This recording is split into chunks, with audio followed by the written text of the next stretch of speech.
কঠিন পরীক্ষা নিয়েছিলেন আর তাকে বলেছিলেন আমি আপনাকে মানুষের ইমাম বানাবো। হযরত ইব্রাহিম আলাইহিস সালামকে আল্লাহ বলেছিলেন আমি আপনাকে মানুষের ইমাম বানাবো। মানুষের ইমাম হওয়ার যোগ্য দুই দল ব্যক্তি হয়ে থাকেন, তৃতীয় কোনো দলের মানুষ অন্য লোকের ইমাম হওয়ার যোগ্যতা রাখেন না। মানুষের ইমাম হওয়ার প্রথম যোগ্য দলের নাম হলো নবীগণ। মানুষের ইমাম হওয়ার প্রথম যোগ্য ব্যক্তিগণ হলেন নবীগণ, আর নবীগণের পরে মানুষের ইমাম হওয়ার দ্বিতীয় স্তরের যোগ্য ব্যক্তিগণ হলেন ইমামগণ, আলেমগণ। নবীগণ মানুষের ইমাম হওয়ার যোগ্য আর আলেমগণ মানুষের ইমাম হওয়ার যোগ্য। যিনি নবী নন আলেম নন তিনি ইমাম হওয়ার যোগ্যতা রাখেন না। যোগ্যতা রাখেন না কথাটা বুঝতে যদি কারো অসুবিধা হয় তাহলে এর জন্য সহজ একটা উদাহরণ দেওয়া যায়। নবী নন আলেম নন এমন একজন মানুষকে যদি আপনি পাঞ্জাগানা মসজিদের ইমাম নিয়োগ দেন, তিনি তো আলেম নন, তিনি কি ইমামতিটা করতে পারবেন? তাহলে কি প্রমাণ হলো? আলেম নবী নন আলেম নন এমন ব্যক্তি মানুষের ইমাম হওয়ার যোগ্য নন। আল্লাহ পাক রব্বুল আলামিন হযরত ইব্রাহিম এক নম্বর যোগ্য হলেন নবীগণ আর দুই নম্বর যোগ্য হলেন আলেমগণ। আপনারা কি মনে করেন ইব্রাহিম আলাইহিস সালামকে আল্লাহ দ্বিতীয় স্তরের ইমাম বানাবার কথা বলেছিলেন না প্রথম স্তরে? প্রথম স্তরে। তাহলে ইব্রাহিম আলাইহিস সালামকে আল্লাহ যে বললেন আপনাকে ইমাম বানাবো, এর মর্ম হলো আপনাকে নবী বানাবো। মর্ম কি দাঁড়ালো? নবী বানাবো। তখন ইব্রাহিম আলাইহিস সালাম আল্লাহর কাছে আবেদন করলেন, হে আল্লাহ, শুধু আমাকে নয় আমার পরবর্তী প্রজন্মদেরকেও নবী বানান। আল্লাহ ইব্রাহিম আলাইহিস সালামকে বললেন আপনাকে নবী বানাবো, তিনি আবেদন করলেন শুধু আমাকে নয় আমার পরবর্তী প্রজন্মদেরকেও নবী বানান। ইব্রাহিম আলাইহিস সালামের এই প্রস্তাবের জবাবে আল্লাহ বলে দিলেন লা ইয়ানালু আহদিজ জালিমিন,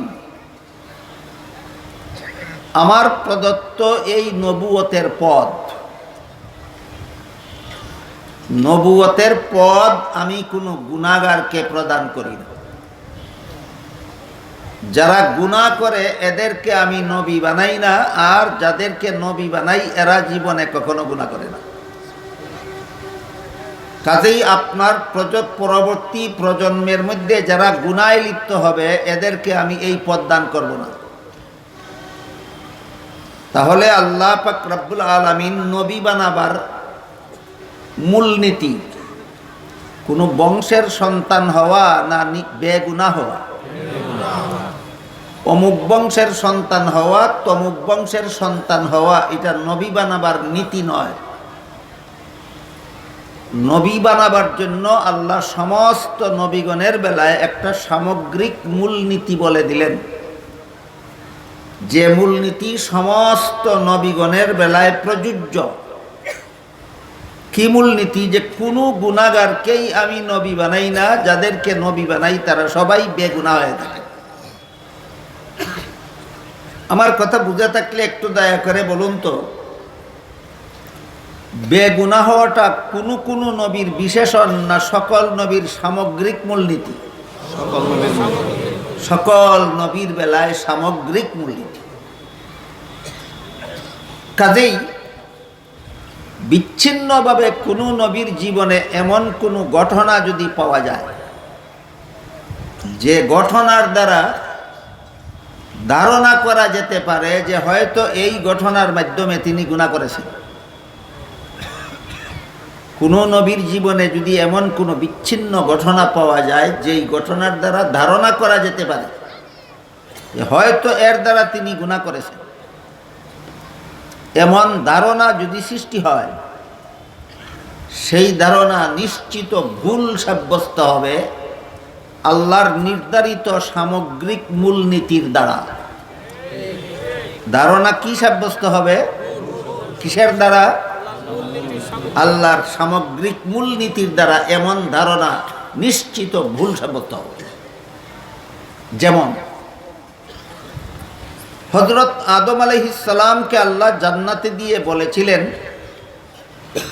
জান্নাতের সব রকমের ফলমূল খাও, শুধুমাত্র একটি গাছের ফল খেতে আল্লাহ নিষেধ করে দিয়েছিলেন, কিন্তু শেষ পর্যন্ত ইবলিসের ধোঁকায় পড়ে আদম জান্নাতের নিষিদ্ধ গাছের ফল খেয়েছিলেন। এটা একটা ঘটনা, আদম আলাইহিস সালামের জীবনের এই একটা ঘটনা। ঘটনাটাকে যদি আপনি এভাবে ব্যাখ্যা করেন যে আল্লাহর আদেশ নিষেধ লঙ্ঘন করলেই তো গুনাহ হয়, আর আদম তো নিষেধ লঙ্ঘন করলেনই, কাজেই এই নিষেধ লঙ্ঘনের কারণে আদম গুনাহগার সাব্যস্ত হলেন, এভাবে যদি ব্যাখ্যা করেন, আপনার ব্যাখ্যাটা আল্লাহর সামগ্রিক মূলনীতির বিরুদ্ধে যায়। এভাবে ব্যাখ্যা করলে ব্যাখ্যাটা কিসের বিরুদ্ধে যায়? আল্লাহর নির্ধারিত সামগ্রিক মূলনীতির বিরুদ্ধে যায়। কাজেই সাব্যস্ত হবে আপনার ব্যাখ্যাটাই শুদ্ধ, আল্লাহর মূলনীতিটাই ভুল। একটু বুঝে শুনে বলুন। এখানে এসে সিদ্ধান্ত নিতে হবে যে আপনার ব্যাখ্যাটাই শুদ্ধ, আল্লাহর মূলনীতিটাই ভুল। না না, আল্লাহর মূলনীতি এটাই শুদ্ধ, আপনার ব্যাখ্যাটাই ভুল। ব্যাখ্যাটাই। এই ব্যাপারটা যারা বুঝে না, এরা কেউ কেউ বলে ইউসুফ আলাইহিস সালাম আল্লাহর দরবারে শাস্তিযোগ্য অপরাধ করেছিল, জাকারিয়া আলাইহিস সালাম আল্লাহর দরবারে শাস্তিযোগ্য অপরাধ করেছিল, নূহ আলাইহিস সালাম আল্লাহর দরবারে শাস্তিযোগ্য অপরাধ করেছিল, ইউনুস আলাইহিস সালাম আল্লাহর দরবারে শাস্তিযোগ্য অপরাধ করেছিল, মুসা আলাইহিস সালাম আল্লাহর দরবারে শাস্তিযোগ্য অপরাধ করেছিল, এমনকি মুহাম্মাদুর রাসূলুল্লাহ সাল্লাল্লাহু আলাইহি ওয়াসাল্লাম পর্যন্ত আল্লাহর দরবারে শাস্তিযোগ্য অপরাধ করেছিল। শাস্তিযোগ্য অপরাধ মানেই গুনাহ। গুনাহ ছাড়া আর কোনো অপরাধ শাস্তিযোগ্য হতে পারে না। গুনাহ ছাড়া আর কোনো অপরাধ শাস্তিযোগ্য হতে পারে না। শাস্তিযোগ্য অপরাধ মানেই গুনাহ। সুতরাং কেউ যদি কোনো নবীর বেলায় শাস্তিযোগ্য অপরাধ কথাটা ব্যবহার করে, তাহলে সে প্রকারান্তরে এই কথাই ঘোষণা করে যে আমার ব্যাখ্যাটাই শুদ্ধ, আল্লাহর মূলনীতিটাই ভুল। এরা নিঃসন্দেহে পথভ্রষ্ট। এমন ব্যাখ্যা যেই করুক, যত বড় আল্লামা উপাধিদারি করুক, যত বড় বুজুর্গ নামদারি করুক, যত বড় তবলিগের আমিরে করুক, এরা নিঃসন্দেহে পথভ্রষ্ট। এরা এই অপব্যাখ্যার মাধ্যমে পরিষ্কার ভাষায় বলে না, ডাইরেক্ট বলে না, ইনডাইরেক্ট সাব্যস্ত করতে চায় যে আমার ব্যাখ্যাটাই শুদ্ধ, আল্লাহর মূলনীতিটাই ভুল। এর চেয়ে বড় জঘন্যতম পথভ্রষ্টতা আর কিছু মুসলমানদের জন্য হতে পারে না। এজন্য কুরআন হাদিসের বিভিন্ন ক্ষেত্রে যদি কোনো নবীর নামে গুনাহ শব্দের প্রয়োগ পাওয়া যায়, তাহলে সমস্ত আহলে সুন্নাত ওয়াল জামাতের উলামায়ে কেরামের ঐক্যমতে সিদ্ধান্ত হলো এই সমস্ত শব্দ মূল অর্থে ব্যবহৃত হবে না, রূপক অর্থে ব্যবহৃত হবে। এক আয়াতে আল্লাহ বলেছেন সমস্ত নবী বেগুনাহ, আর এক আয়াতে যদি বলে দেন অমুক নবী গুনাহ করেছেন, ধরুন একটা কথার কথা, এক আয়াতে আল্লাহ বলেছেন সমস্ত নবী বেগুনাহ, আর এক আয়াতে যদি বলেন অমুক নবী গুনাহ করেছেন, তাহলে অমুক নবী গুনাহ করেছেন কথার মধ্যে গুনাহ শব্দটাকে যদি আপনি মূল অর্থে ব্যবহার করেন, তাহলে আপনার এই ব্যবহারের অনিবার্য পরিণতি দাঁড়াবে আল্লাহ স্ববিরোধী কথা বলেন। আমার কথা বুঝাই পারত না? বিষয়টা বুঝাতে পারলাম কিভাবে? দেখুন, এক আয়াতে বললেন কোনো নবী গুনাহ করেন না, আর এক আয়াতে বলেন অমুক নবী গুনাহ করেছেন। যদি আল্লাহ এমন বলেন, প্রথম কথা ঠিক হয়ে থাকলে দ্বিতীয় কথা বেঠিক, দ্বিতীয় কথা ঠিক হয়ে থাকলে প্রথম কথা বেঠিক। এমন স্ববিরোধী কথা আল্লাহ বলেন? এই ধরনের স্ববিরোধী কথা যে আল্লাহ বলেন না, এই কথাটা সুস্পষ্টভাবে কোরআনের অন্য আয়াতে আল্লাহ বলেছেন। আল্লাহ বলেন, লাউ কানা মিন ইনদি গায়রিল্লাহি লাওয়াজাদু ফীহি ইখতিলাফান কাসীরা। কোরআন যদি আল্লাহর কথা না হয় অন্য কারো কথা হতো, তাহলে এর মধ্যে অনেকগুলি স্ববিরোধী কথা পাওয়া যেত। যেহেতু কোরআন আল্লাহর কথা, এই জন্য এখানে কোনো স্ববিরোধী কথা নাই, কোরআনে কোনো স্ববিরোধী কথা নাই। কাজেই যেহেতু আল্লাহ এক আয়াতে বলেছেন কোনো নবী গুনাহ করেন না, তাই এই কোরআনের অন্য আয়াতে যদি কোনো নবীর নামে গুনাহ শব্দের প্রয়োগ হয়, তখন সেখানে গুনাহ শব্দটা মূল অর্থে ব্যবহার করলেই সাব্যস্ত হবে আল্লাহ স্ববিরোধী কথা বলেন। আল্লাহর বিরুদ্ধে এমন জঘন্যতম অপবাদ থেকে আপনার চিন্তা চেতনা মন মানসিকতাকে রক্ষা করার স্বার্থেই আহলে সুন্নাত ওয়াল জামাতের মতাদর্শ হলো সেখানে গুনাহ শব্দকে রূপক অর্থে ব্যবহার করতে হবে।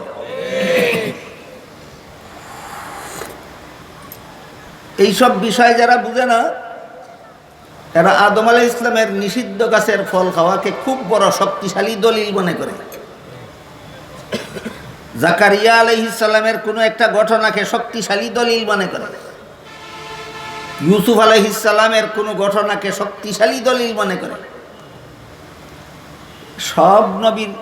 সব নবীর ব্যাপারে এই সমস্ত পথভ্রষ্টরা নবীকে গুনাহগার সাজাবার জন্য, নবীকে শাস্তিযোগ্য অপরাধী সাজাবার জন্য যত নবীর বিরুদ্ধে যত অভিযোগ উত্থাপন করেছে, সবগুলির জবাব তো আর একদিনে দেওয়া সম্ভব নয়। শুধু আদম আলাইহিস সালামের ব্যাপারটা একটু খোলাখালা আমি আপনাদের বলি। আদম আলাইহিস সালামকে আল্লাহ জান্নাতে একটি গাছের ফল খেতে নিষেধ করেছিলেন, এটা কোরআনেই উল্লেখ আছে। ইবলিসের দুঃখায় পরে আদম সেই নিষেধ রক্ষা করতে পারেননি, সেই নিষেধ লঙ্ঘন করেই তিনি নিষিদ্ধ গাছের ফল খেয়েছিলেন, এইটাও কোরআনেই আছে। কিন্তু এই ঘটনাকে আপনি যদি এমনভাবে ব্যাখ্যা করেন যেভাবে ব্যাখ্যা করলে আদমের গুনাহ সাব্যস্ত হয়ে যায়, তাহলে আপনার এই ব্যাখ্যার দ্বারা আল্লাহকে স্ববিরোধী উক্তিকারী সাব্যস্ত করা হয়ে যায়। যেহেতু আপনারা মেনে নিয়েছেন আল্লাহ, এটা আল্লাহর পক্ষে অকল্পনীয় ব্যাপার যে আল্লাহ স্ববিরোধী উক্তি করবেন, এটা হতেই পারে না।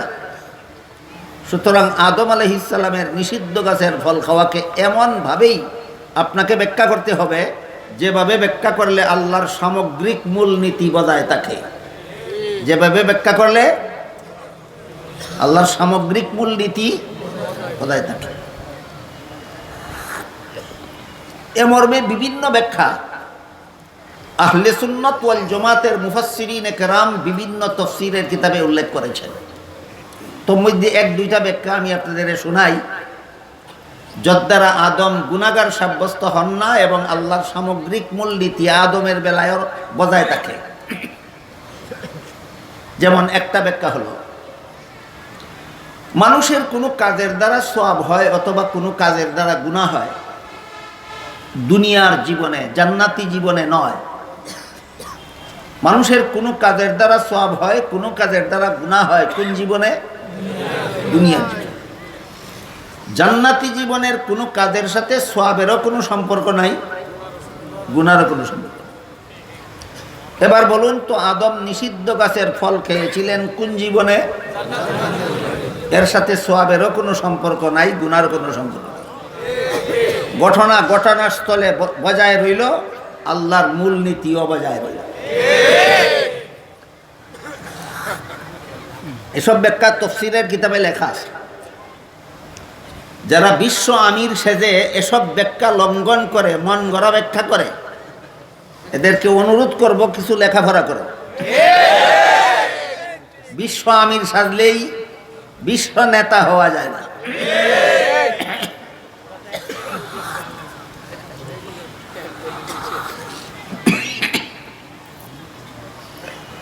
আরেকটা উদাহরণ দিচ্ছি শুনুন।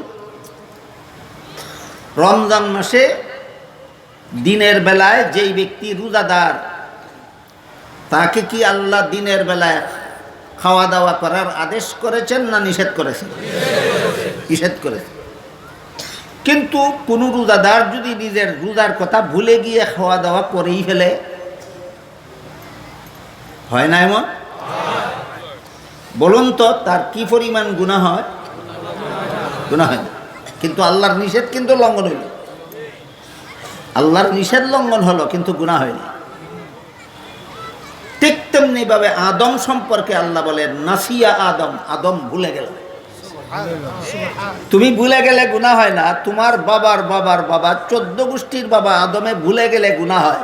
তুমি পাণ্ডিত্য শিখলা কোথায়?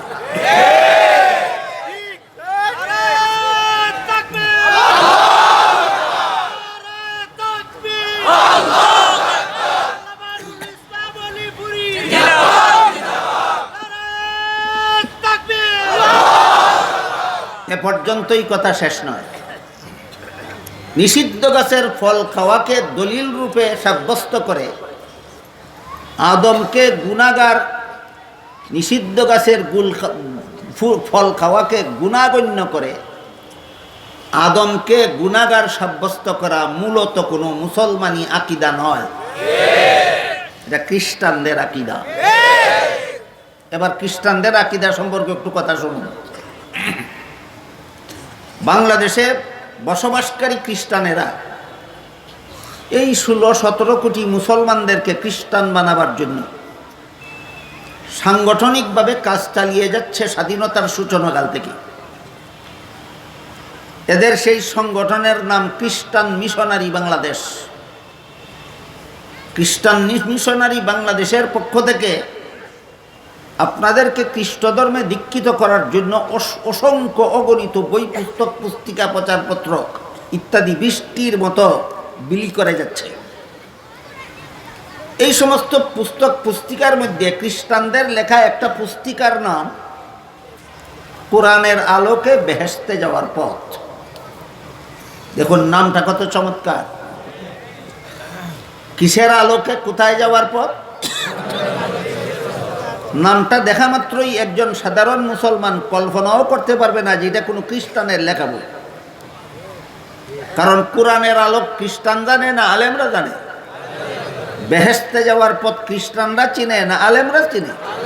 এই নামটা দেখলেই মনে করবেন নিশ্চয়ই কোনো না কোনো আলেমের লেখা। পড়বে, পড়ার পরে খ্রিস্টানি চক্রান্তের ফাঁদে পড়ে ঈমান হারা হয়ে যাবে।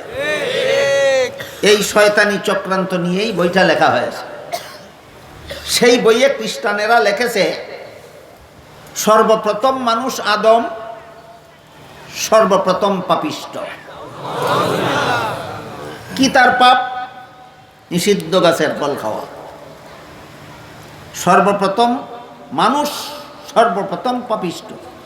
কি তার পাপ? নিষিদ্ধ গাছের ফল খাওয়া, ওই জান্নাতের।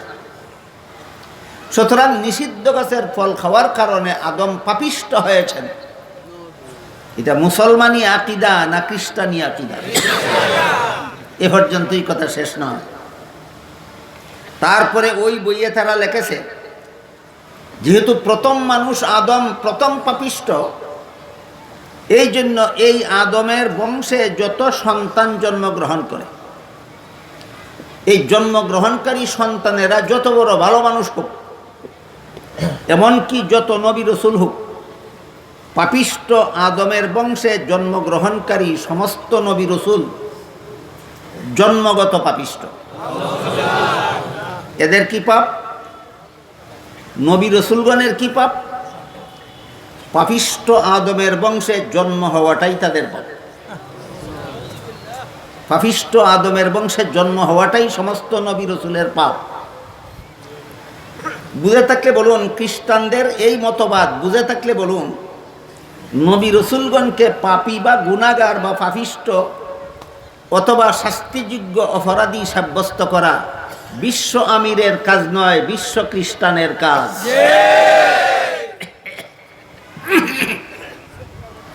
নবী রসুলগণকে গুনাহগার সাব্যস্ত করা আমিরের কাজ নাই, খ্রিস্টানের কাজ।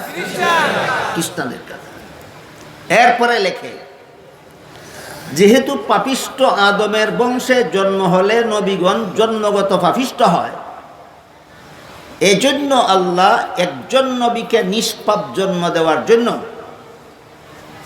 এই একজন নবীকে পাপিষ্ঠ আদমের বংশে জন্ম না দিয়ে আল্লাহ নিজের ঔরসে জন্ম দিয়েছেন। ইনি হলেন হযরত ঈসা আলাইহিস সালাম। কথাগুলি বুঝে থাকলে বলুন, সত্যই এগুলি ধর্মীয় কথা না ধর্মের নামে গাঁজাখুরি কথা? এগুলি ধর্মীয় কথা নয়, ধর্মের নামে গাঁজাখুরি কথা। এই সমস্ত গাঁজাখুরি কথা ধর্মের নামে খ্রিস্টান সমাজে চালু ছিল।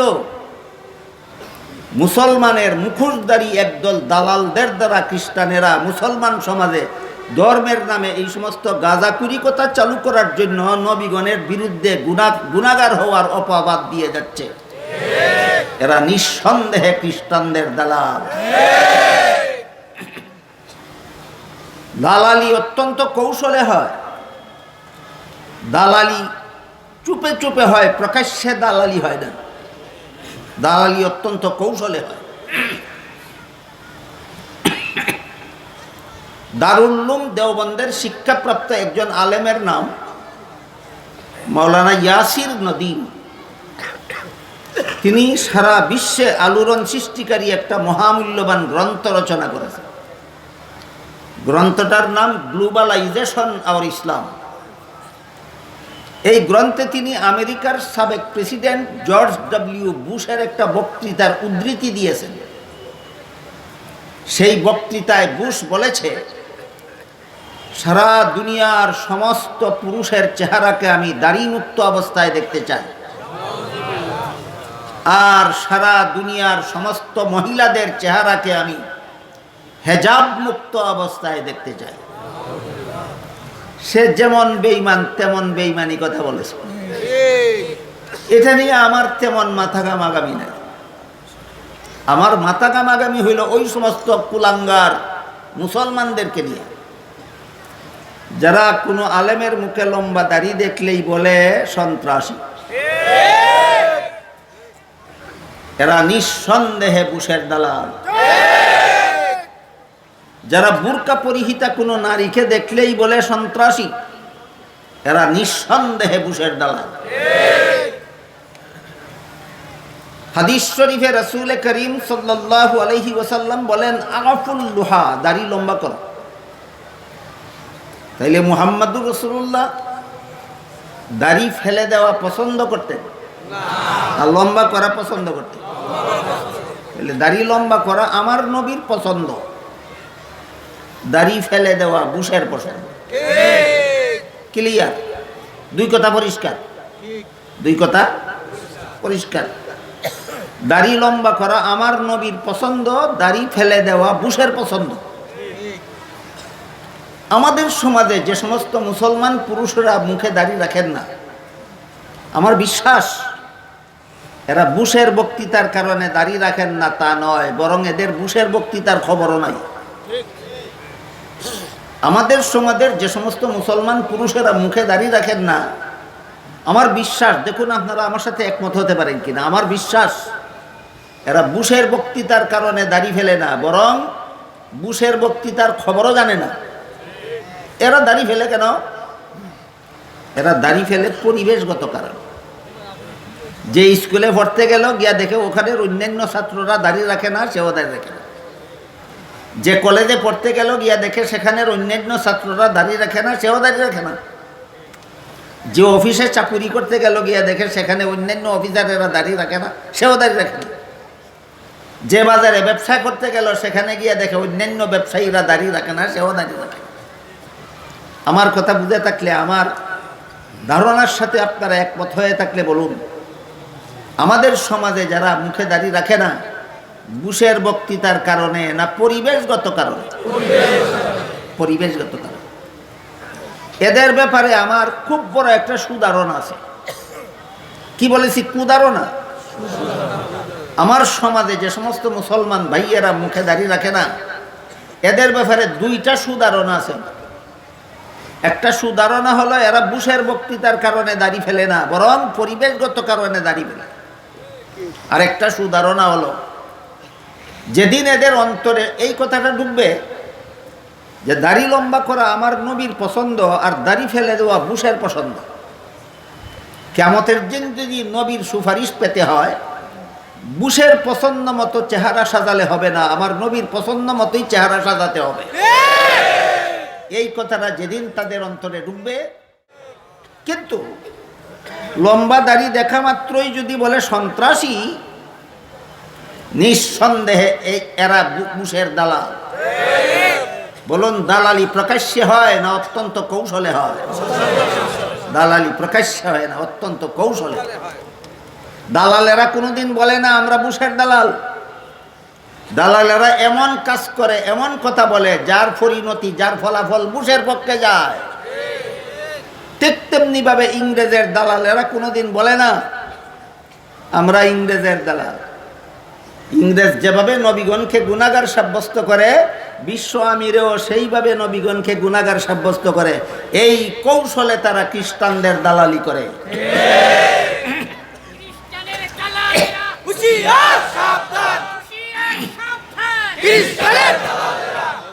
তারা মাজিরিন।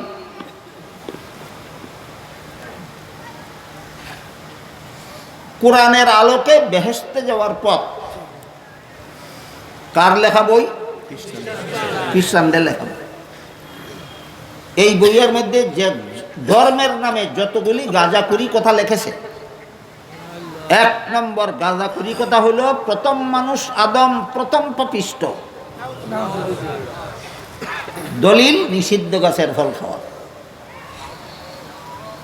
তাহলে কোন নবীর জীবনের কোন ঘটনাকে অপব্যাখ্যা করে তাকে গুনাহগার সাব্যস্ত করা, আমার এতক্ষণের কথা বুঝে থাকলে বলুন, মুসলমানের কাজ না খ্রিস্টানদের কাজ? সুতরাং এই সমাজে যারাই যে কোনো নামে কোন নবীকে গুনাহগার সাব্যস্ত করে, এরা নিঃসন্দেহে অতি কৌশলে খ্রিস্টানের দালালি করে। কিভাবে? প্রকাশ্যে দালালি করে না কৌশলে? হ্যাঁ, কৌশলে খ্রিস্টানের দালালি করে। এজন্য আল্লাহর ঘোষিত প্রথম শ্রেণীর ইমাম সম্পর্কে ইমাম পরিষদের সাথে সম্পর্কিত মুসলমানদের আগে বোঝা দরকার এই ইমামের বৈশিষ্ট্য কি। প্রথম শ্রেণীর ইমামের বৈশিষ্ট্যই হলো বেগুনাওয়া। প্রথম শ্রেণীর ইমাম কারা? নবীগণ। আল্লাহ ইব্রাহিম আলাইহিস সালামকে বলেছিলেন আপনাকে ইমাম বানাবো। দ্বিতীয় শ্রেণী,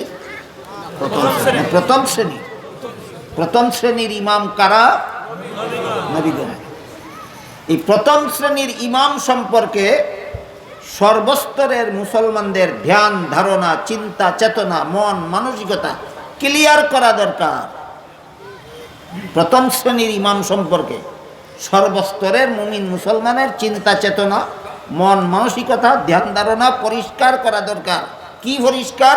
আল্লাহ বলেন লা ইয়ানালু আহদিজ জালিমিন, কোন গুনাহগারকে আমি নবী বানাই না, আর যাদেরকে নবী বানাই এরা কোনোদিন গুনাহ করে না। আদম আলাইহিস সালামের ঘটনাকে যদি আপনি মন গড়া ব্যাখ্যা করেন, তাহলে আল্লাহর সামগ্রিক মূলনীতি লঙ্ঘন করতে বাধ্য হবেন। আর আল্লাহর সামগ্রিক মূলনীতি রক্ষা করে যদি নবীগণের জীবন ইতিহাস আলোচনা করেন, তাহলে অপব্যাখ্যার আশ্রয় নেওয়া যাবে না। খ্রিস্টানদের মতো আহলে সুন্নাত ওয়াল জামাতের উলামায়ে কেরামের মতাদর্শ মতো সঠিক ব্যাখ্যা করতে হবে, যে ব্যাখ্যার দ্বারা একদিকে নবীগণ গুনাহগার সাব্যস্ত হন না, অপরদিকে আল্লাহর সামগ্রিক মূলনীতি ঠিক থাকে।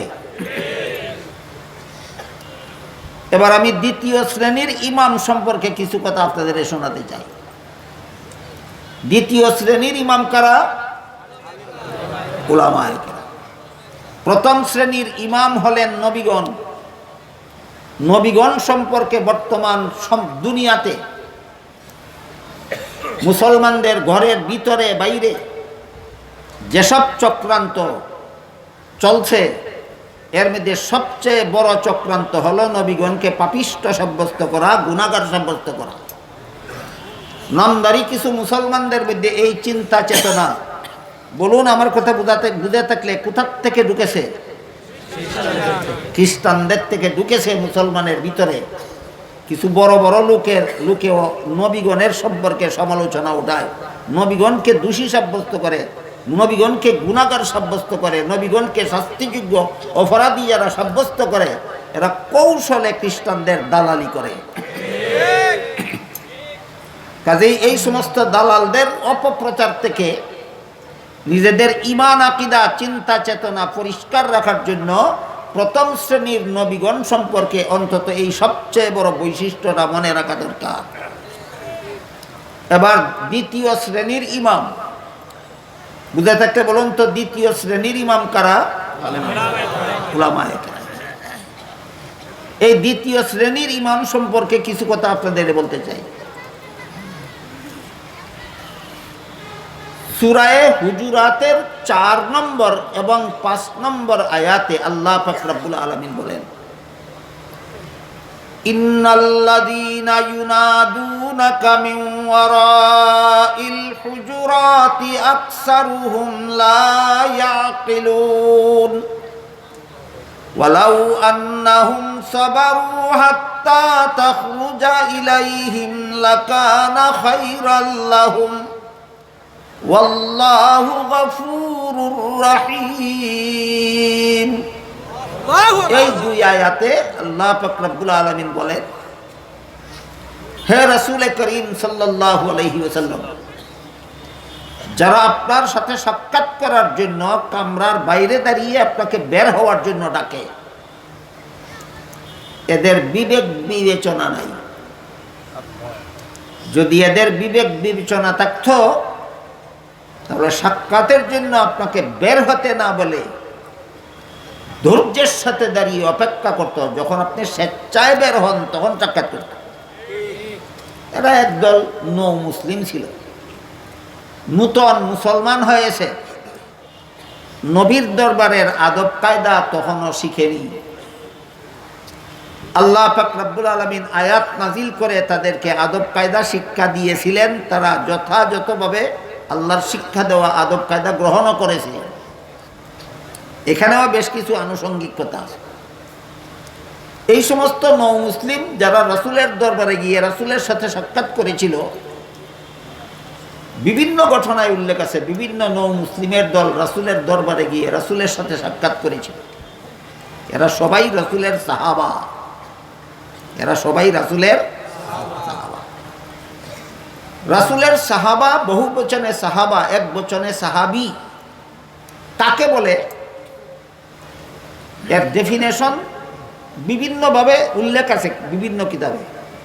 এর সারমর্ম দুইটা কথা। একটা হলো, যেই ব্যক্তি মুমিন মুসলমান অবস্থায় দুনিয়ার জীবনে চর্মচুকে রাসূলকে দেখেছে অথবা রাসূল চর্মচুকে তাকে দেখেছে, দুনিয়ার জীবনে চর্মচুকে জাগ্রত অবস্থায় রাসূলকে দেখেছে অথবা রাসূল তাকে দেখেছেন, তাকেই এক বচনে ইসলামের পরিভাষায় সাহাবী, বহু বচনে সাহাবা বলা। আরো সংক্ষেপে বলতে গেলে, যে মুসলমান রাসূলের সাক্ষাৎ পেয়েছিলেন তিনিই সাহাবী। যে মুসলমান রাসূলের সাক্ষাৎ লাভে ধন্য হয়েছিলেন তিনিই সাহাবী। এই সমস্ত সাহাবায়ে কেরামদের অবস্থা বর্ণনা করে কোন ওলি বুজুর্গ কবিতার মাধ্যমে বলেন, দুরফেশানি নে তেরি কতরোं को दरिया कर दिया, दुरफेशानी ने तेरी कतरों को दरिया कर दिया, दिल को रोशन कर दिया, आंखों को बीना कर दिया, खुद न तेजू राह पर गैरों के हादी बन गए, क्या नजर थी जिसने मुर्दों को मसीहा कर दिया। সাহাবায়ে কেরামের শানে লিখিত একটা উর্দু কবিতার দুইটা পংক্তি আপনাদের শুনেলাম। এর মধ্যে একটা পংক্তির একটা লাইনের অর্থ হলো, খুদ না তেজু রাহ পর গয়রোं के हादी बन गए। এরা ইসলাম গ্রহণ করার আগে যারা নিজেরাই ছিল পথভ্রষ্ট, রাসূলের সোহবতের কারণে ইসলাম গ্রহণ করার কারণে এরা হয়ে গেল জগৎবাসীর পথ প্রদর্শক। এই হলো সাহাবায়ে কেরামের প্রথম জীবনের আর শেষ জীবনের পার্থক্য।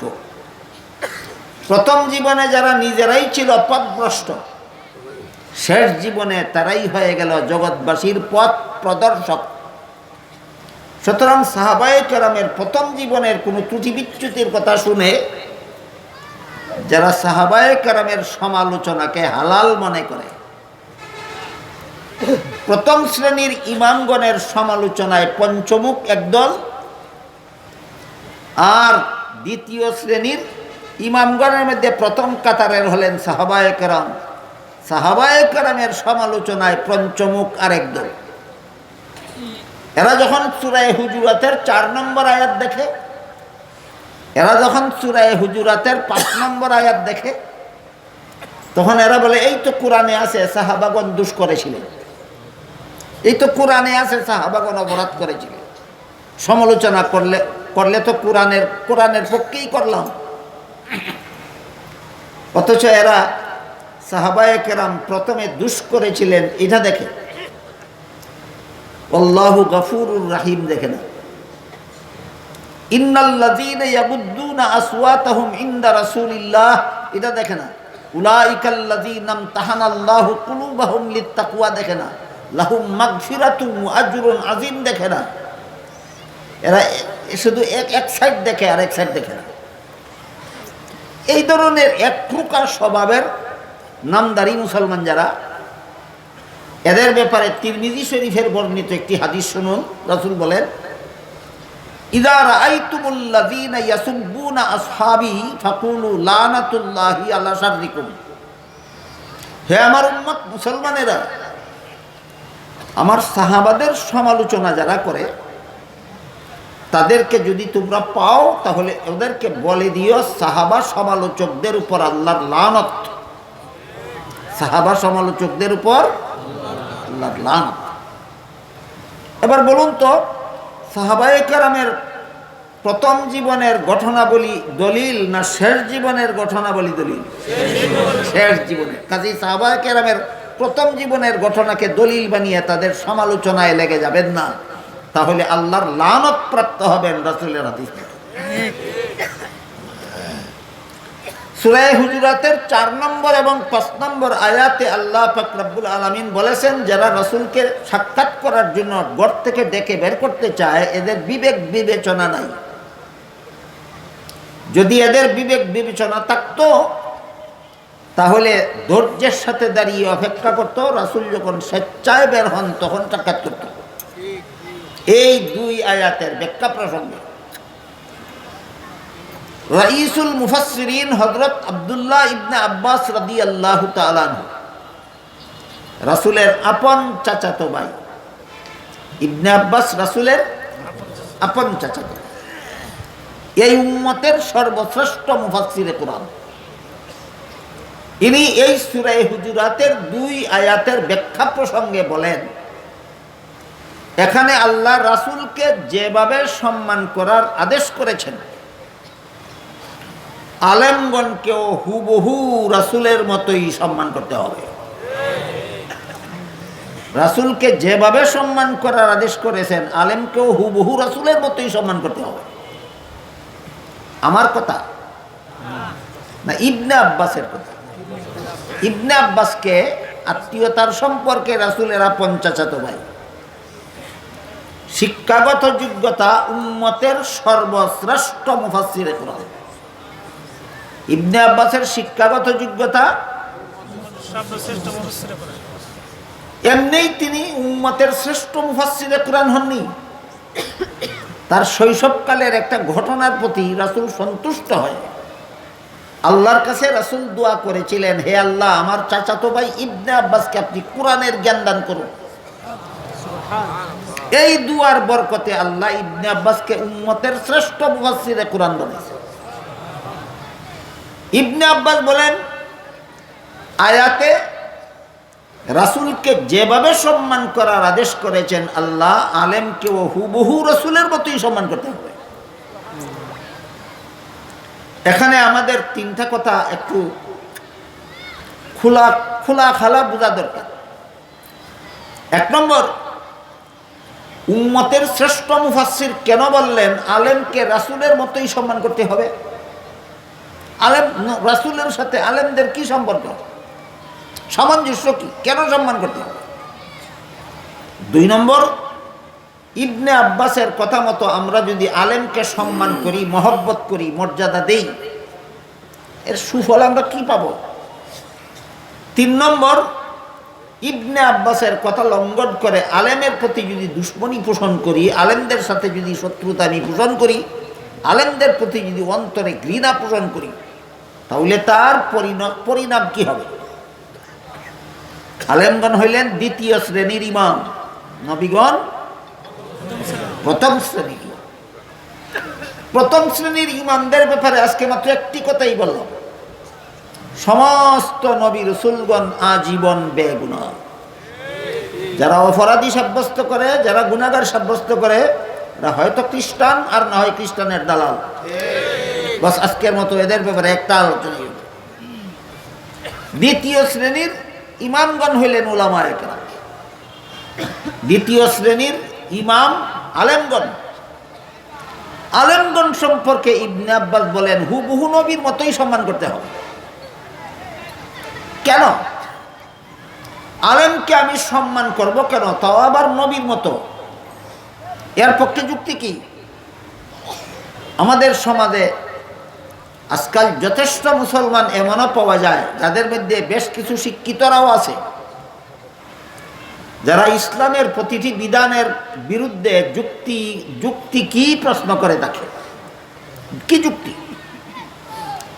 এরকম যারা যুক্তির পিছনে পড়ে গেছেন, ইসলামের বিধান শোনা মাত্রই জিজ্ঞাসা করেন কি যুক্তি। এদের ব্যাপারে হাকিমুল উম্মত হযরত আল্লামা আশরাফ আলী থানভী রহমতুল্লাহি আলাইহি আল মাসালিহুল আকলিয়া নামক কিতাবে লিখেছেন, হে যুক্তিবাদীরা শুনো, ইসলামে এমন কোনো বিধান নাই যার পক্ষে চূড়ান্ত কোনো যুক্তি নাই। ইসলামের সমস্ত বিধান চূড়ান্ত যুক্তিসম্মত। আমরা প্রথমে মনে রাখি, ইসলামের সমস্ত বিধান চূড়ান্ত যুক্তিসম্মত। 2 নম্বর কথা হলো, ইসলামের সব বিধানের যুক্তি বুঝার যোগ্যতা সকল পণ্ডিতের মাথায় নাই।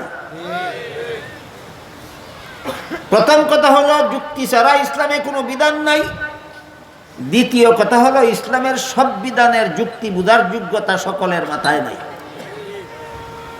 কাজেই যুক্তি, আমার যুক্তি মতে হলে আমি ইসলামের বিধান মানব, আর আমার যুক্তি মতে না হলে ইসলামের বিধানকে আমি প্রত্যাখ্যান করব, এই মনোভাব মুমিন মুসলমানের নয়, এই মনোভাব ছিল ইবলিসের। এই মনোভাব কার ছিল? ইবলিসের। ইবলিস কি যুক্তি দিয়েছিল, ফলাফল কি হইল শুনুন।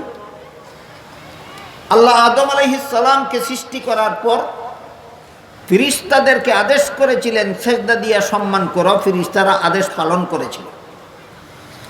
ইবলিসকে যখন আদেশ করলেন আদমকে সেজদা দিয়ে সম্মান করো, ইবলিস আল্লাহর বিধানের বিরুদ্ধে এই যুক্তিটা দিয়েছিল, আসজুদু লিমান খালাকতা তিনা, আদম মাটির তৈরি, তাকে সেজদা দিয়ে সম্মান করব কোন যুক্তিতে?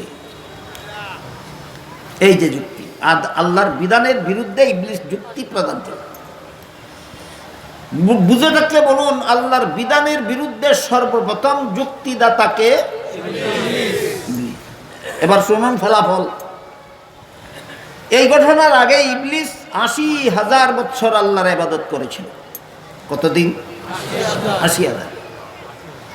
৮০,০০০ বছর আল্লাহর ইবাদত করার পর আল্লাহ ইবলিসকে সমস্ত পৃথিবীর রাজত্ব দান করেছিলেন। কোন দেশের রাজত্ব করত? সারা পৃথিবীর রাজত্ব করত। জান্নাতে বসবাস করার ফ্যাসিলিটি দিয়েছিলেন। কোথায় বসবাস করত? যখন বলল আমি ইবলিসকে আগুন দ্বারা সৃষ্টি করেছ, আগুনের মধ্যে আলো থাকে। আদমকে মাটির দ্বারা সৃষ্টি করেছ, মাটির মধ্যে অন্ধকার থাকে। কাজেই মাটির তৈরি আদমের চেয়ে আগুনের তৈরি ইবলিস যুক্তিসঙ্গতভাবেই শ্রেষ্ঠ। এই যুক্তির কারণে ইবলিসের কি কি উপকার হলো শুনুন। একটা যুক্তি প্রদান মাত্রই ৮০,০০০ বছরের ইবাদত বাতিল হয়ে গেল। কতগুলি যুক্তির কারণে কতদিনের ইবাদত গেল? ৮০,০০০ বছর। সমগ্র পৃথিবীর রাজত্ব ক্যান্সেল হয়ে গেল। জান্নাতে বসবাস করার ফ্যাসিলিটি বাতিল করে জান্নাত থেকে বহিষ্কার করে দেওয়া হলো। অতীতের গেল তিনটা, ভবিষ্যতে উখরুজ ফাইন্নাকা রাজিম, জান্নাত থেকে বের হয়ে যা, তুই চিরকালের জন্য বিতাড়িত, ভবিষ্যতে আর কোনোদিন তোর কপালে আল্লাহর রহমত নাই। কি পরিমাণ যুক্তির কারণে কি পরিমাণ উপকার হইল। আমাদের সমাজে যে সমস্ত বুদ্ধিমানেরা ইসলামের বিধানের বিরুদ্ধে যুক্তি দেয়, আর যুক্তি তার পছন্দ মতো যুক্তি না পেলে ইসলামের বিধানকে অবজ্ঞা করে, এদের প্রথম পৃথিবীর ইতিহাসের প্রথম যুক্তিবাদীর ঘটনা স্মরণ রাখা দরকার। এই সমাজে আমাদের মুসলমানদের মধ্যে অনেক বড় বড় শিক্ষিত পাওয়া যায় যারা ইসলামের বিধানের বিরুদ্ধে যুক্তি প্রদর্শন করে, যুক্তি দেয়। এদের কাছে যখন বলা হয়, ইবনে আব্বাস বলেছেন আলেমকে নবীর মতোই সম্মান করতে হবে, সাথে সাথে প্রশ্ন করে বসে কোন যুক্তিতে? আলেমকে নবীর মতো মহব্বত করতে হবে, ইবনে আব্বাস বলেছেন কোন যুক্তিতে? সেটা আমি পরে বলবো, আগে বলতে চাই নবীকে মহব্বত করতে হবে কোন যুক্তিতে, আগে সেটা ঠিক করো।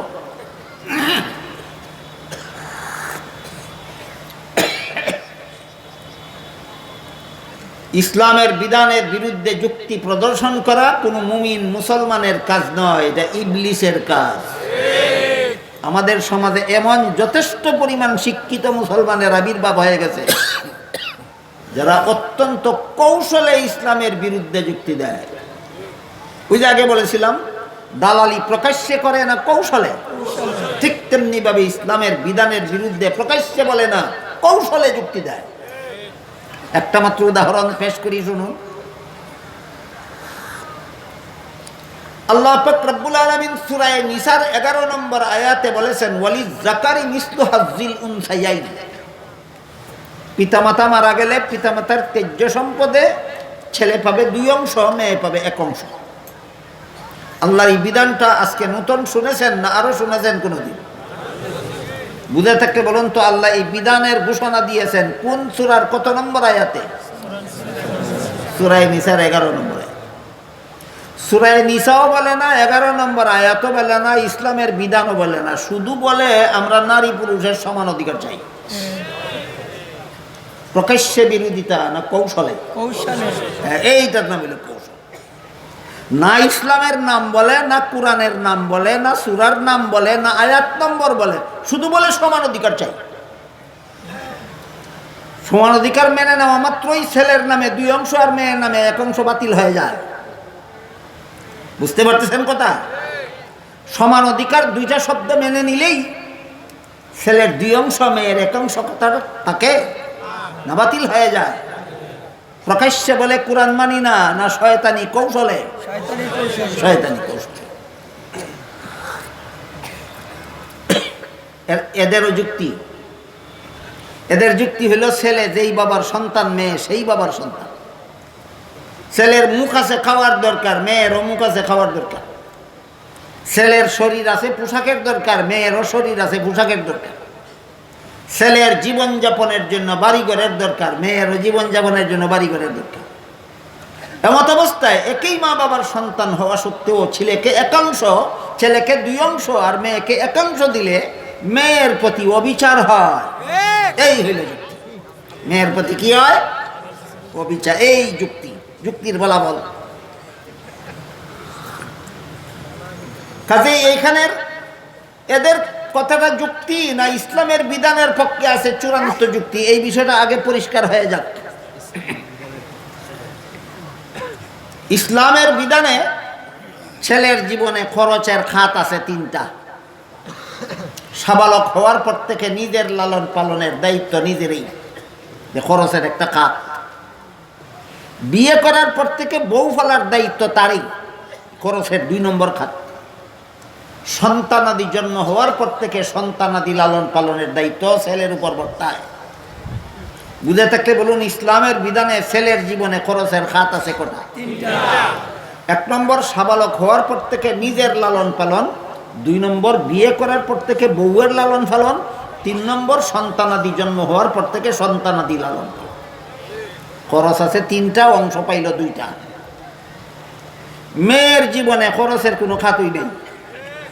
বিয়ের পূর্ব পর্যন্ত লালন পালনের দায়িত্ব বাবার, বিয়ের পর থেকে মরণ পর্যন্ত লালন পালনের দায়িত্ব স্বামীর। নিজের লালন পালনের দায়িত্বও নাই, স্বামী পালার দায়িত্বও নাই, নিজের সম্পদের দ্বারা সন্তান পালার দায়িত্বও নাই।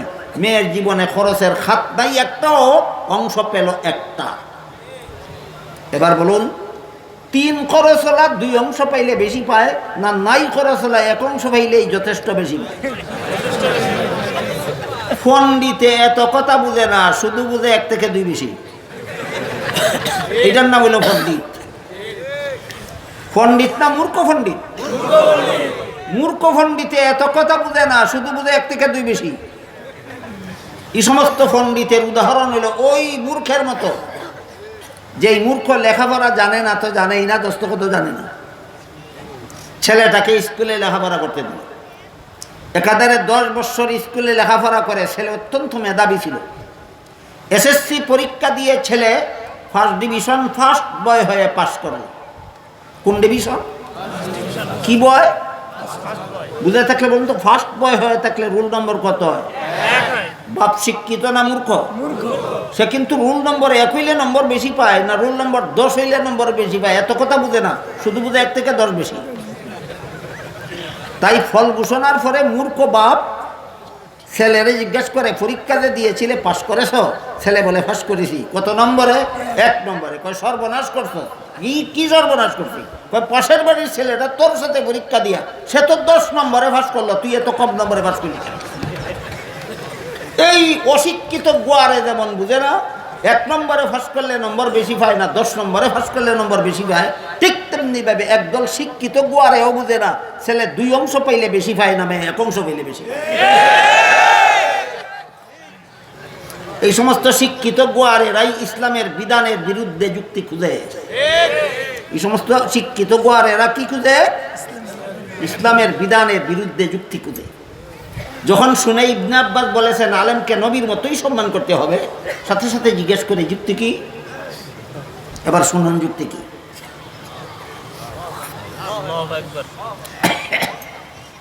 ধরুন একটা সন্তান তার মায়ের গর্ভে থাকা অবস্থায় মারা গেল, না বাবা মারা গেল। একটা সন্তান তার মায়ের গর্ভে থাকা অবস্থায় সন্তানের বাবা মারা গেল, ভূমিষ্ঠ হয়ে এতিম হলো না গর্ভে এতিম হলো? গর্ভে এতিম। এতিম অবস্থায় ভূমিষ্ঠ হলো, বাবা না থাকায় চাচা লালন পালন করলো, লেখাপড়া শিক্ষা দিল চাচা, মানুষ রূপে গড়ে তুললো চাচা। বুঝে থাকতে বলুন তো, সন্তানকে লালন পালন করে লেখাপড়া শিক্ষা দিয়ে মানুষ রূপে গড়ে তোলার দায়িত্বটা আসলে কার ছিল? পালন করলো কে? এবার যদি এই ছেলেটাকে কেউ বলে তোমার চাচাকেই বাবার মতো সম্মান করবা, অযৌক্তিক? কি যুক্তি? এত লম্বা কথা না, চাচা বাবার কাজ করে দিয়েছে, লম্বা যুক্তির দরকার নাই। এই ছেলেটাকে একজন বুদ্ধিমান বলল তোমার চাচাকেই বাপের মতো সম্মান করবা, যুক্তি কি? চাচা তোমার বাবার কাজ করে দিয়েছে। ঠিক তেমনি ভাবে হাদিস শরীফে রাসূল বলেন ওয়া ইন্নাল উলামা ওয়ারাসাতুল আম্বিয়া, আলেমগণ নবীগণের দায়িত্ব পালন করে।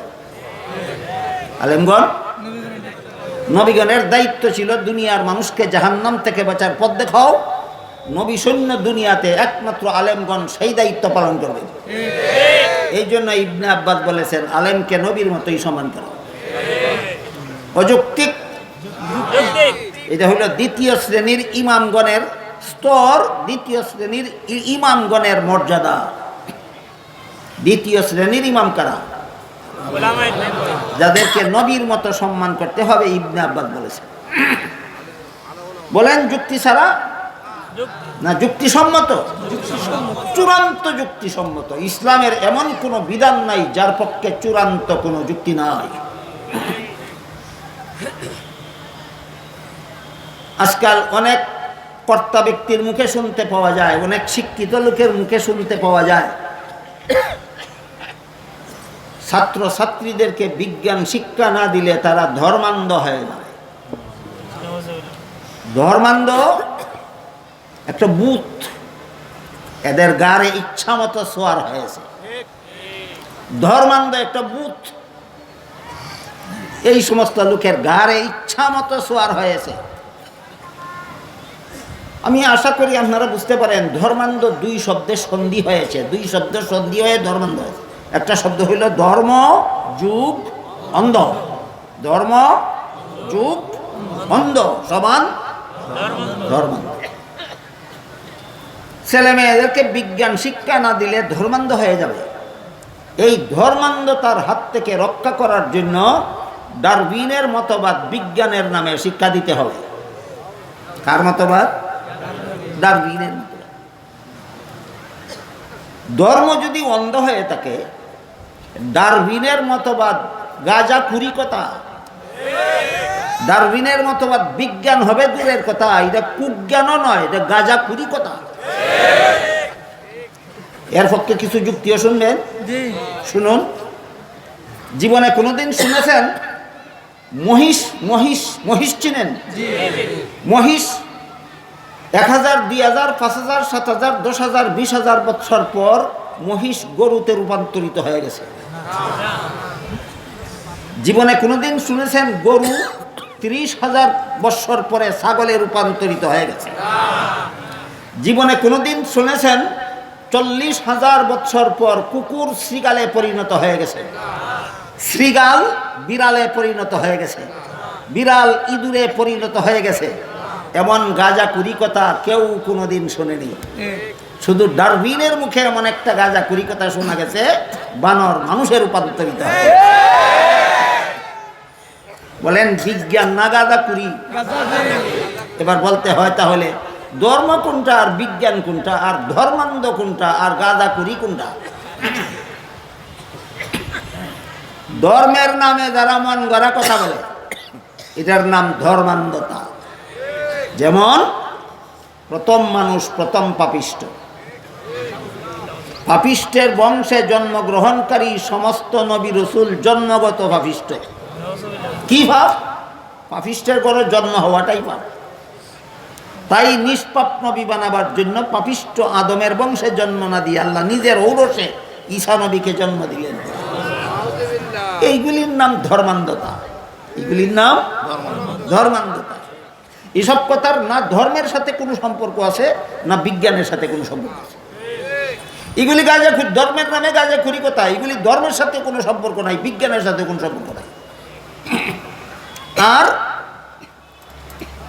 মানুষ বানর মানুষে রূপান্তরিত হয়েছে, এটা হলো বিজ্ঞানের নামে গাঁজাখুরি কথা। সে জন্ম দিলেন, এটা যেমন ধর্মের নামে গাঁজাখুরি কথা, ঠিক তেমনি ভাবে মানুষ বানর মানুষে রূপান্তরিত হয়েছে, এটাও বিজ্ঞানের নামে গাঁজাখুরি কথা। তাহলে সঠিক বিজ্ঞান কোনটা?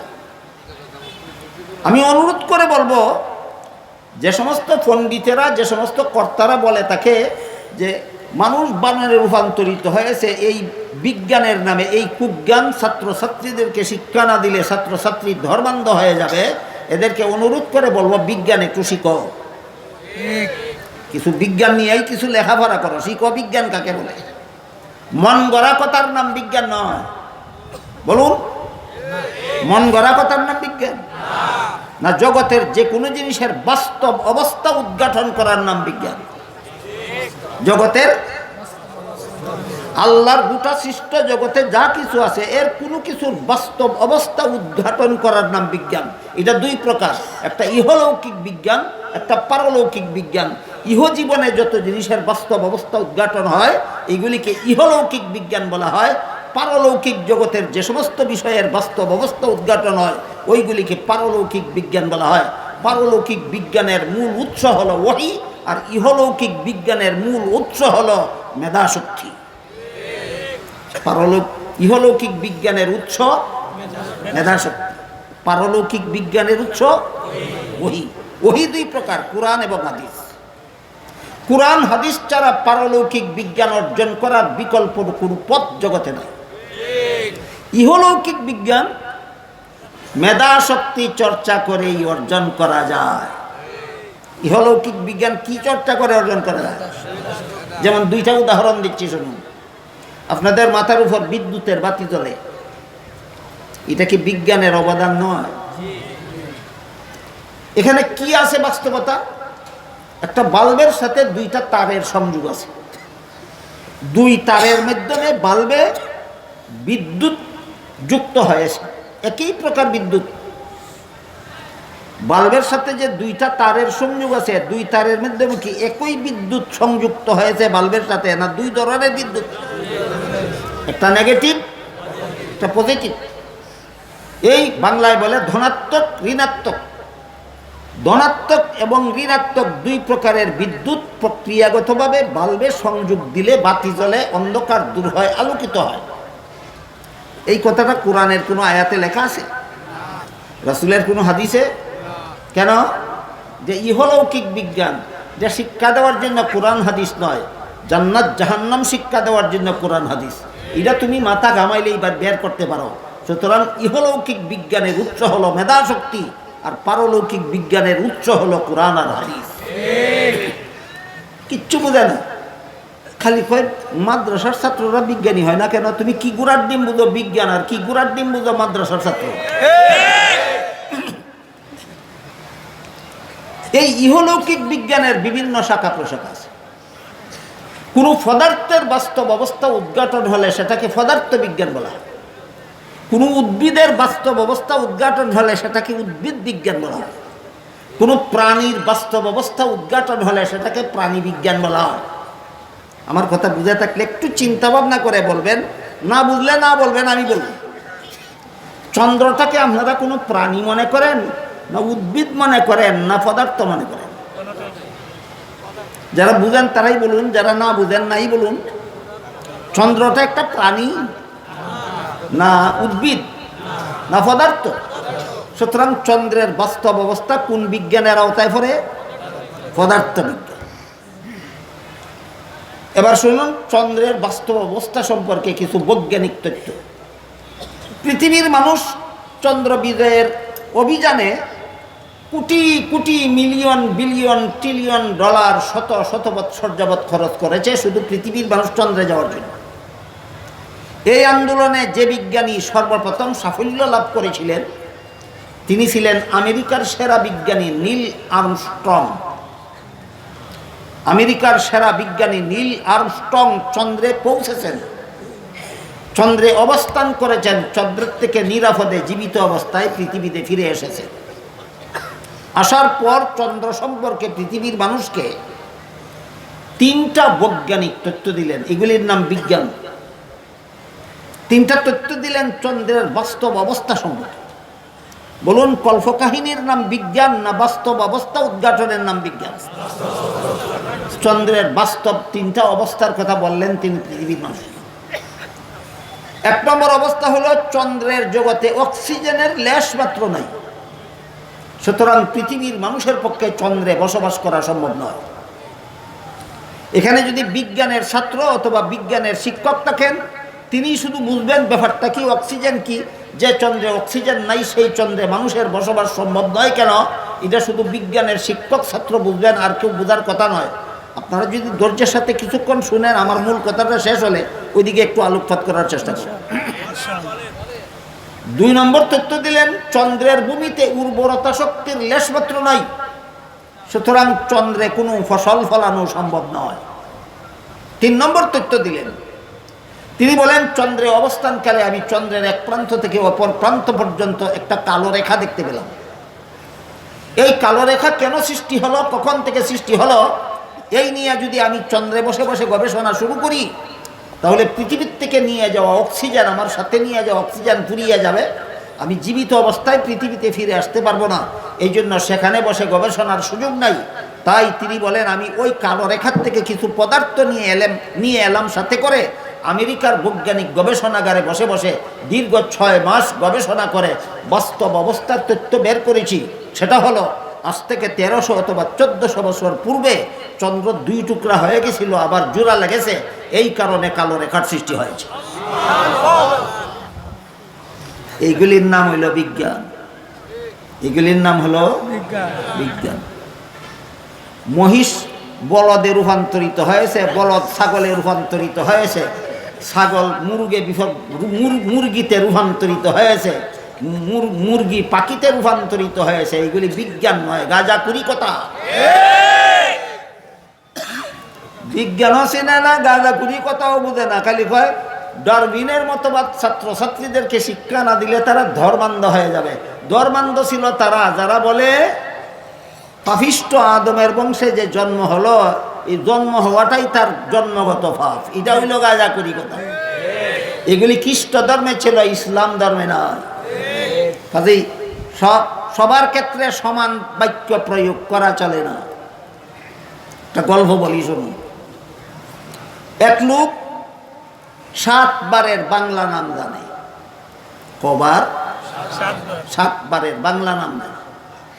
উর্দু নাম শিখার জন্য একজন উর্দু পণ্ডিতের কাছে গিয়া বলল আমাকে 7টা বারের উর্দু নাম শিক্ষা দিন। তিনি বললেন ঠিক আছে, তুমি বাংলা নামগুলি আগে বলো, তারপরে আমি সেইগুলির উর্দু নাম বলে দেব। তখন সে বলল 7 বারের বাংলা নাম আমি যা জানি তা হলো শনিবার, রবিবার, সোমবার, মঙ্গলবার, বুধবার, বৃহস্পতিবার, শুক্রবার। কোন বার থেকে শুরু করেছে? তিনিও উর্দু নাম শনিবার থেকে শুরু করেছেন। শনিচার, খালি কইছে শনিচার। কই বুঝেছি আর লাগবে না। কি বুঝেছ? কই শনিচার, রবিচার, সোমচার, মঙ্গলচার, বুধচার, বৃহস্পতিচার। পণ্ডিতে জিজ্ঞেস করে আমি একটা বলতে তুই 7টা বুঝলে কিভাবে? একটা বলতে 7টা বুঝলাম এইভাবে, শনির পরে চর লাগাইলেই যদি শনিবারের উর্দু নাম হয়ে যায়, তাহলে রবির পরে চর লাগাইলেই রবিবারের উর্দু নাম হয়ে যাবে। পণ্ডিতে কয় যা বুঝেছ তা নয়। ঠিক তেমনি ভাবে এখানে খ্রিস্টানেরা ধর্মের নামে গাঁজাখুরি কথা কইছে। ওরা ছিল ধর্মান্ধ, এইটা ইসলাম ধর্মের অনুসারী ছাত্রছাত্রীদের বেলায় ফিট করে দিতে চায়। শনিচার আর রবিচার একরকম নয়। ধর্মের নামে গাঁজাখুরি কথা খ্রিস্টানেরা বলতো। এর সাথে বিজ্ঞানের দ্বন্দ্ব হয়েছিল। সর্বপ্রথম ইউরোপে আধুনিক বিজ্ঞানের, ইহলৌকিক বিজ্ঞান সর্বপ্রথম প্রসার লাভ করেছিল ইউরোপে। তখন ইউরোপিয়ান খ্রিস্টানেরা এই সমস্ত গাঁজাখুরি কথায় বিশ্বাস ছিল। বিজ্ঞানের দ্বন্দ্ব হতে বাধ্য হয়েছে। পরিণতি যা হয়েছে, ইউরোপিয়ান খ্রিস্টানরা 3 দলে বিভক্ত হয়ে গিয়েছে। এক দল গোটা বিজ্ঞানকে অস্বীকার করে বৈরাগী হয়ে গিয়েছে, অথচ 1500 বছর আগে রাসূল বলে গিয়েছেন লা রাহবানিয়্যাতা ফিল ইসলাম, ইসলামে বৈরাগী হওয়ার কোনো ব্যবস্থা নাই। আরেক দল ধর্মকে সমূলে অস্বীকার করে নাস্তিক হয়ে গেছে, ওই ইউরোপিয়ান খ্রিস্টানদের আরেক দল আপোষ করে নিয়েছে। কি আপোষ? ধর্ম চলবে ব্যক্তি জীবনে, রাষ্ট্র চলবে মন গড়া পদ্ধতিতে। ধর্ম আর রাষ্ট্রে, ধর্মকে ব্যক্তি জীবনে আবদ্ধ করে দিয়েছে, আর রাষ্ট্র পরিচালনার জন্য মন গড়া বিধানকে গ্রহণ করে নিয়েছে। এই 3 দলে বিভক্ত হয়েছে গাঁজাখুরি কথার সাথে বিজ্ঞানের দ্বন্দ্ব হওয়ার কারণে। ইসলামে এমন গাঁজাখুরি ব্যবস্থা নাই। যেখানে ধর্ম সত্য, বিজ্ঞানও সঠিক, ধর্ম সত্য, বিজ্ঞানও সঠিক, সেখানে ধর্মে আর বিজ্ঞানে দ্বন্দ্ব নয়, আপোষ হতে বাধ্য। ধর্মে আর বিজ্ঞানের দ্বন্দ্ব না, আপোষ হতে বাধ্য, আপোষ হতে বাধ্য। এর একটি উদাহরণ দিচ্ছি শুনুন। ইসলাম ধর্ম, একমাত্র ইসলাম ধর্ম সত্য ধর্ম, একমাত্র ইসলাম ধর্ম সঠিক ধর্ম।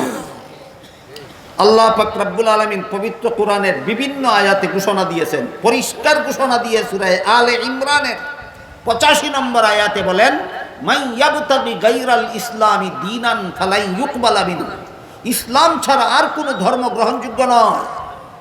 কেন? ইসলাম ছাড়া আর যত ধর্ম আছে ওইগুলি ধর্মের নামে কল্প কাহিনী আছে। ইসলাম ছাড়া বাকি ধর্মগুলির মধ্যে ধর্মের নামে কি আছে? কল্প কাহিনী আছে। ধর্মের নামে কল্প কাহিনী নাই একমাত্র ইসলামে। কাজে ইসলাম ধর্ম সত্য ধর্ম, সঠিক ধর্ম। এর সাথে আসলে যেটা বিজ্ঞান, এটার দ্বন্দ্ব নয়, আপোষ হতে বাধ্য। এবার আমি আপনাদের বোঝাবার চেষ্টা করব ইসলাম ধর্মের সাথে বিজ্ঞানের আপোষ হতে বাধ্য কিভাবে। আমরা দৈনন্দিন জীবনে যা কিছু খাওয়া দাওয়া করি, আমাদের উদরস্থ হয়ে এই খাওয়া দাওয়ার সার নির্যাস থেকে আমাদের শরীরের ভিতরে রক্ত উৎপাদন হয়। এই রক্ত সমস্ত শরীরে সাপ্লাই দেওয়ার জন্য আল্লাহ আমাদের শরীরের আভ্যন্তরীণ অঙ্গ প্রত্যঙ্গগুলির মধ্য থেকে একটা অঙ্গ আছে, এই রক্ত সাপ্লাই দেওয়ার সাপ্লাই মেশিন। আল্লাহ আমাদের শরীরের ভিতরে একটা সাপ্লাই মেশিন সৃষ্টি করেছেন। কোরআনের ভাষায় এটাকে কলব বলা হয়, বাংলা ভাষায় বলে হৃৎপিণ্ড, ইংরেজিতে বলে হার্ট। এই হার্টের একাংশ পাম্পিং সিস্টেমে উৎপাদিত নতুন রক্ত মাথা থেকে পা পর্যন্ত সাপ্লাই দেয়। এই জন্য আমি এটাকে সাপ্লাই মেশিন বলি। হার্টের কাজ কি? নতুন রক্ত সমস্ত শরীরে সাপ্লাই দেওয়া। এই রক্ত কয়েক মাস ব্যবহৃত হলে পরে এই রক্ত দূষিত হয়, ময়লাযুক্ত হয়, আর ব্যবহারের যোগ্য থাকে না, ধুলাইয়ের দরকার হয়। আর এই দূষিত ময়লাযুক্ত পুরাতন রক্তকে ধুলাই করার জন্য আল্লাহ আর একটা কুদরতি সাবান সৃষ্টি করেছেন। ওইটাকেই বিজ্ঞানের ভাষায় অক্সিজেন বলা হয়। অক্সিজেন বাতাসের সাথে মিশ্রিত থাকে অদৃশ্য অবস্থায়। আমার শরীরের দূষিত রক্তটাকে হার্টের অপরাংশের চাপে ওই দূষিত রক্ত ফুসফুসের ভিতর গিয়া জমা হয়। এই ফুসফুসটা হলো দূষিত রক্ত ধুলাই করার ধুলাই মেশিন। ফুসফুস হলো ধুলাই মেশিন, আর অক্সিজেন হলো ধুলাইয়ের সাবান। আমার ফুসফুসের ভিতরে এই দূষিত রক্ত অপেক্ষমান থাকে বাতাসের সাথে মিশ্রিত অক্সিজেন সেখানে পৌঁছার জন্য।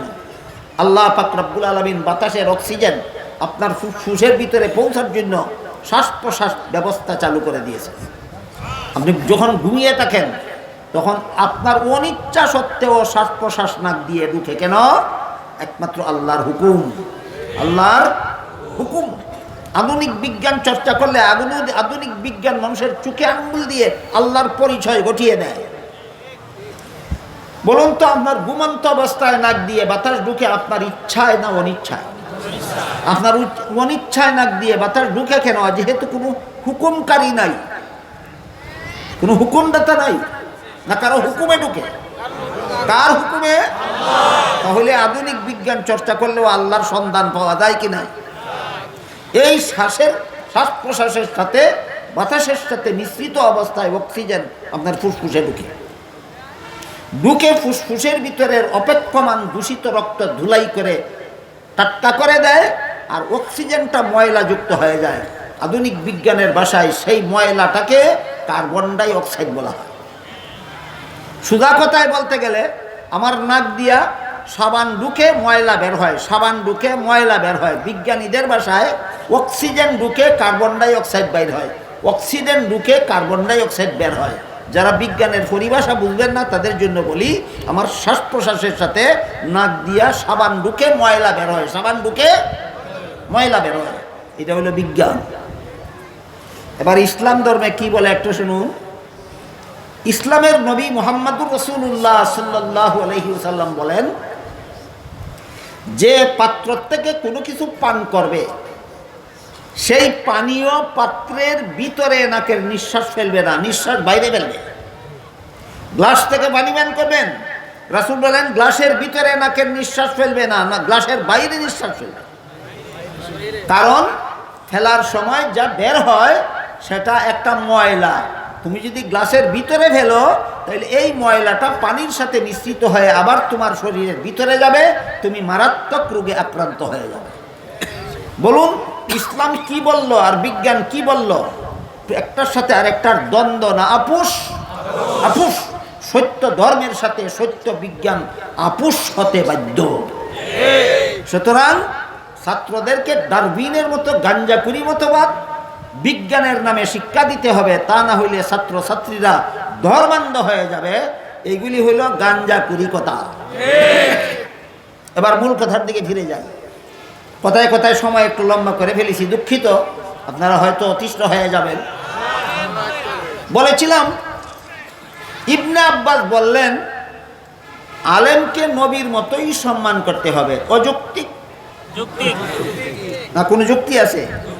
আমার কথাগুলি বুঝে থাকলে বলুন, ইসলামে এমন কোনো বিধান আছে যার পক্ষে চূড়ান্ত কোনো যুক্তি নাই? না, সমস্ত বিধান চূড়ান্ত যুক্তিসম্মত। তবে ইসলামের সকল বিধানের যুক্তি বুঝার যোগ্যতা সব মানুষের মাথায় নাই। ওই যে আল্লাহ সূরা নিসার 11 নম্বর আয়াতে বলেছেন ছেলে হবে 2 অংশ, মেয়ে হবে 1 অংশ। কত চলে গেছে অনেক আগেই। বুঝে থাকলে বলুন অযৌক্তিক না চূড়ান্ত যুক্তিসম্মত? চূড়ান্ত যুক্তিসম্মত। ঠিক তেমনি ভাবে ইবনে আব্বাস যে বলেছেন আলেমকে নবীর মতোই সম্মান করতে হবে, এর পক্ষে যুক্তি কি? যেমন ভাবে ওই ঘটনার চাচাই বাবার কাজ করে দিয়েছে, এই জন্য চাচাকেই বাবার মতো সম্মান করতে হবে, ঠিক তেমনি ভাবে নবীর অবর্তমানে কিয়ামত পর্যন্ত আলেমগণই নবীগণের কাজ করে যাচ্ছেন, এই জন্য ইবনে আব্বাস বলেন আলেমগণকে নবীর মতোই সম্মান করতে হবে। বলুন অযৌক্তিক না চূড়ান্ত যুক্তিসম্মত? চূড়ান্ত যুক্তিসম্মত। আমার ইচ্ছা ছিল ইবনে আব্বাসের কথা মতো আলেমদেরকে সম্মান করলে আমরা সুফলটা কি পাবো, আর আলেমদের প্রতি ঘৃণা রাখলে কুফলটা কি পাবো একটু সবিস্তারে বলার, কিন্তু আমি খুব ক্লান্ত। আমি অনেক দূরের থেকে এসেছি, সকাল 10টার পরে বাড়ির থেকে রওনা হয়েছি, আপনাদের এখানে প্রায় 10টার কাছাকাছি সময়ে পৌঁছেছি। 12 ঘন্টা সময় আমার সফর করতে হয়েছে, আবার 12 ঘন্টা সফর করে আবার ওখানে বুঝতে হবে। এই জন্য আমি খুব ক্লান্ত এবং আমার খুব কঠিন সফর আছে সামনে, এই জন্য বিস্তারিত বলার সুযোগ নাই, শুধু অতি সংক্ষেপে কয়েক মিনিটে বাকি 2টা কথা বলে শেষ করি। বলেছিলাম ইবনে আব্বাস যে বলেছেন আলেমকে নবীর মতোই সম্মান করতে হবে, এখানে 3টা কথা ব্যাখ্যা সাপেক্ষে আমাদের বোঝা দরকার। একটা হলো এর পক্ষে যুক্তি কি, এই আলোচনা হয়ে গেছে। এর পক্ষে যুক্তি কি, আলোচনা হয়ে গেছে। 2 নম্বর কথা হলো ইবনে আব্বাসের কথা মতো এই কাজটা যদি আমরা করি সুফলটা কি পাবো? সুফলটা কি পাবো এই প্রশ্নের জবাব খুব সুন্দরভাবে রাসূলের একটি হাদিসের ভিতরে পাওয়া যায়। হাদিসটা হলো রাসূল বলেন কুন আলিমান আও মুতাআল্লিমান আও মুস্তামিআন আও খালা মুত্তাবিআন আও মুহিব্বান ওয়ালা তাকুন খামিসান ফাতাহলিক আও কামা ক্বালা আলাইহিস সালাতু ওয়াস সালাম। রাসূল বলেন তুমি আলেম হও, এটা তোমার জন্য জাহান্নাম থেকে বাঁচার 1 নম্বর পথ। সুযোগ না হলে আলেমের ছাত্র হও, এটা তোমার জন্য জাহান্নাম থেকে বাঁচার 2 নম্বর পথ। যাদের আলেম হওয়ারও সুযোগ নাই, আলেমের ছাত্র হওয়ারও সুযোগ নাই, তারা আলেমের কথা মতো জীবনযাপন করো, যে তোমাদের জন্য জাহান্নাম থেকে বাঁচার 3 নম্বর পথ। এই সুযোগও যদি কারো না থাকে, রাসূল বলেন আলেমকে মহব্বত করো। এইটা অযৌক্তিক। যৌক্তিক আলেমকে মহব্বত করো, এটা অযৌক্তিক। কেন মহব্বত করব? যুক্তি আছে। যুক্তি মহব্বত করলে ফলাফল কি পাবো? হাদিস শরীফে রাসূল করিম সাল্লাল্লাহু আলাইহি ওয়াসাল্লাম বলেছেন দুনিয়াতে যারা আলেমকে মহব্বত করত, এদেরকে গুনার কারণে, একদিকে আলেমকে মহব্বত করতো, ওর দিকে তাদের আমল নামায় গুনাহ আছে, গুনার কারণে আল্লাহ এদেরকে জাহান্নামে যাওয়ার হুকুম দিয়া দিবেন। কিন্তু আলেমগণ সাক্ষী দিবেন, হে আল্লাহ এই সমস্ত গুনাহগারেরা আমাদেরকে মহব্বত করত, আলেমদের সাক্ষীর কারণে এদের গুনার কারণে যে আল্লাহ জাহান্নামে যাওয়ার আদেশ করেছিলেন, এরপরও আল্লাহ এদেরকে মাফ করে দিবেন। বুঝে থাকলে বলুন ইবনে আব্বাসের কথা মতো আলেমকে মহব্বত করলে, আলেমকে সম্মান করলে সুফল কি পাবো? জাহান্নাম থেকে বাঁচার ব্যবস্থা হবে। জাহান্নাম থেকে বাঁচার ব্যবস্থা। আলেমদের প্রতি অন্তরে ঘৃণা রাখলে কুফল কি পাবো? মুফাসসিরিনে কেরাম তাফসীরের কিতাবে লম্বা ঘটনা লিখেছেন। আমি আগেই বলেছি আমি ক্লান্ত, আমার সময়ের খুব অভাব, এই জন্য বিস্তারিত বলতে পারতেছি না, খুব সংক্ষেপে বলছি। হযরত মুসা আলাইহিস সালাম, শিশু মুসা, 40 বছর পরে নবী হবেন, এখন মাত্র জন্ম হয়েছে। এই শিশু মুসাকে কুলে নিয়ে ফেরাউনের বিবি আসিয়া ফেরাউনের কাছে গিয়ে বলেছিল এই শিশুটাকে আমার মহব্বত লাগে, আমি লালন পালন করতে চাই। তোমার জল্লাদ বাহিনী মানে না, তারা তোমার বেতনভোগী কর্মচারী, তুমি নাকি বেতন দেওয়াদেরকে হত্যা করার জন্য, কিন্তু তুমি অনুমতি দিলে ওরা হত্যা করবে না বলেছে। কাজেই তুমি বলো এই শিশুটাকে আমি লালন পালন করতে চাই, তুমি অনুমতি দিলে কিনা? ফেরাউন বলে হে আসিয়া, তোমার মহব্বত লাগতে পারে, আমার মহব্বত লাগে না। মুফাসসিরিনে কেরাম লেখেন এই যে একটা কথা বলেছিল আমার মহব্বত লাগে না, এ কারণে মরণ পর্যন্ত ফেরাউনের ঈমান নসিব হয়নি। ঠিক তেমনি ভাবে আলেমদের প্রতি যাদের অন্তরে মহব্বত থাকে না, আলেমদের প্রতি যাদের অন্তরে ঘৃণা পোষণ করে, ফেরাউনের মতো বেঈমান অবস্থায় মরণ। আর আলেমদের প্রতি যাদের অন্তরে মহব্বত থাকে, আলেমদের প্রতি যাদের অন্তরে শ্রদ্ধাবোধ থাকে, তাফসীরের কিতাবে লেখা আছে বিবি আসিয়ার মতো ঈমানদার অবস্থায় মরণ হবে। একই দেশের রাজা ফেরাউন, রানী আসিয়া। একই দেশের রাজা ফেরাউন, রানী। যেই শিশুটা ভবিষ্যতে নবী হবে, এই শিশুটাকে মহব্বত লাগে বলার কারণে আসিয়াকে আল্লাহ ইমানদার অবস্থায় মরণ নসিব করেছে। ফেরাউনে আমার মহব্বত লাগে না বলার কারণে শত শত বছর পর্যন্ত ইমান নসিব হয়নি, মরণ পর্যন্ত বেঈমান অবস্থায় মরণ হয়েছে। এই হলো আলেমদের প্রতি শ্রদ্ধাবোধ থাকা আর না থাকার ফলাফল। খুব সংক্ষেপে বলেছি, কয়েক ঘন্টার ঘটনা 2-3 মিনিটে বলেছি। সংক্ষেপে বুঝে থাকলে বলুন, কোন দেশের রাজা ছিল ফেরাউন? রানী আসিয়া, মিশরের রাজা কেন বেঈমান অবস্থায় মরল? রানী কেন ইমানদার হয়ে মরল? মোহব্বত লাগা না লাগা, মোহব্বত লাগা না লাগা। এবার আমি আপনাদের জিজ্ঞেস করতে চাই, রাজার মতো মরতে চান না রানীর মতো? তাহলে ইবনে আব্বাসের কথা মানতে হবে। আর রাজার মতো অবস্থা যার, ফেরাউনের মতো মরতে হবে তার। ক্লিয়ার হইল বিষয়? এই হইল দ্বিতীয় শ্রেণীর আলেমগণের, দ্বিতীয় শ্রেণীর ইমামগণের আলোচনা। আল্লাহ আপনাদের আমাদের সবাইকে প্রথম শ্রেণীর ইমামগণের যথাযথ মর্যাদা, দ্বিতীয় শ্রেণীর ইমামগণের যথাযথ মর্যাদা বুঝে তাদের অনুসরণে ইহপরকালীন জীবনকে ধন্য করার তৌফিক দান করুন। সবাই বলুন আমিন। সুবহান রাব্বিকা রাব্বিল ইজ্জাতি আম্মা ইয়াসিফুন ওয়া সালামুন আলাল মুরসালিন আলহামদুলিল্লাহি রাব্বিল আলামিন। যারা